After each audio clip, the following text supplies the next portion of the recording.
ती बहिनी गाउँतिर घर फर्कदै थिए र अचानक सर्पले बाटो काट्यो र सर्प बाटोमा अल्झिएर ती दिदी बहिनीको खुट्टामा अल्झियो र सर्प डराएर ती दिदी बहिनीलाई टोक्न पुग्यो र बहिनी चाहिँ डराएर सर्पलाई लौरोले मार्न खोज्यो।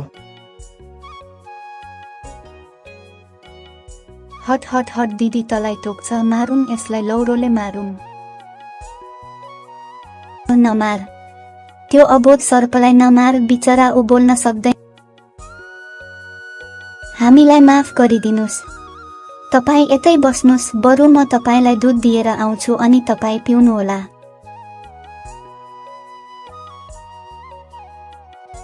अनि दिदी चाहिँ घर गइन् र घरको काम गर्दा गर्दा उनले सर्पलाई दुध लग्दिन बिर्सिन् र भोलिपल्ट काम गर्दै क्रममा अचानक उनले सर्पलाई दुध दिन बिर्सेको भनेर सम्झिन् र हतार हतार सर्पलाई दुध दिन गइन्।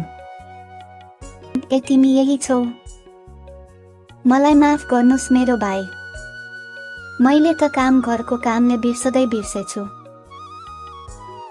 तैले मलाई भाइ भनिस् बाँचिस्, नत्र मलाई यति रिस उठेको थियो मैले तलाई डस्नेवाला थिएँ।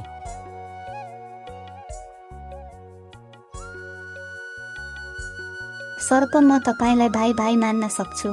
अवश्य मलाई भाइ भन्न सक्छौ, आजदेखि तिमी र म दिदी भाइ। ल भन तिमीलाई के चाहिन्छ दिदी, तिमीले जे भन्यो म त्यही कुरा गर्छु। मलाई केही चाहिँदैन, तिमी जहाँ बसे पनि खुसी रहनु, यही मेरो खुसी हुनेछ।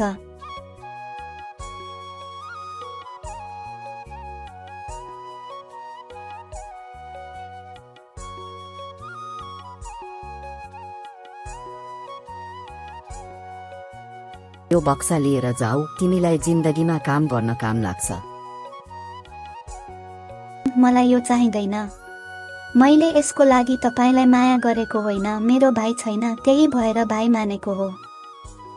उनी र सर्प चाहिँ त्यहाँबाट लुसुक्क जान्छ, म पछि आउँछु भनेर लुसुक्क जान्छ।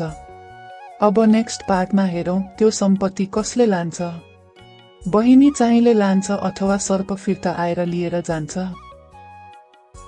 अथवा अरूले नै लान्छ, अथवा त्यही दिदी चाहिँले लान्छ।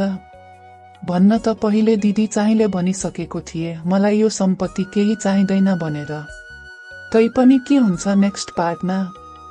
अब नाग पञ्चमीको अर्को भाग हेर्न चाहनुहुन्छ भने सब्स्क्राइब, लाइक, शेयर गर्नुहोला। हस्, धन्यवाद।